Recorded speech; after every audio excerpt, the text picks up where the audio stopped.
So I had a friend call me recently, and she's super successful, producing manager, works at an IMB, independent mortgage banker, no servicing. And she's like, I need your help. I have called 20 companies. I'm going to make a move. I've got it narrowed down to 2 companies. One company was at 90 basis points plus $1,000. The other one was at 75 basis points plus $1,000. I get both the pro formas from the companies. Then I go into the pricing engines. And then I realized the company that said they had the lower margin had higher pricing than the other company. I need your help. Come in here and look at these pro formas with me. I was like, I have a friend who's a CFO. Let's get on the phone with him. He can help, right? He'll just give you advice. Every P&L, every pro forma is going to look differently at every company. There's a reason why they make them complicated, and you just found out. I asked her, did you ask these questions? Did you ask the company how much cash they have with the bank? Did you ask the company if they have servicing?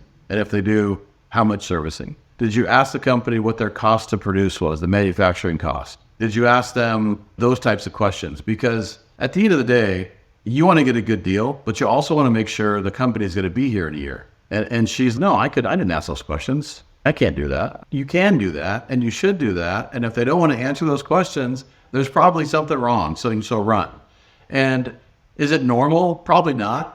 But if you don't feel comfortable, I'll help you. I'll call them. I'm independent. Call me. And by the way, anybody watching this video, if you want my help or you want to know what to ask, call me. I'm totally willing to help. But those questions are critical right now because the person I talked to said, I don't want to move again. I've moved twice in my career. I want to go somewhere for the rest of my life. And my point was, you can't control where you work for the rest of your life if you work for a company that's not going to be here in a year. If the manufacturing cost, as an example, is $4,500 to $5,500 per loan, that's not necessarily the actual number, but let's just pretend like those numbers are real. And they're telling you they want to keep 75 basis points plus $1,000. And your average loan amount is $350,000. The total of the 75 basis points that they're trying to collect plus $1,000 is $3,600 approximately. Do the math. They're losing $1,000, $1,500, maybe $2,000 a loan.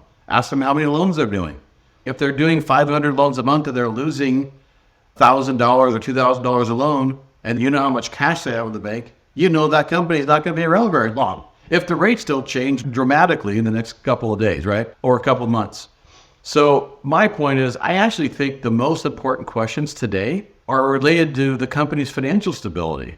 The product menu, all those other things, of course, they need to have the things that you need, right? The value prop that they provide, the culture, all those things.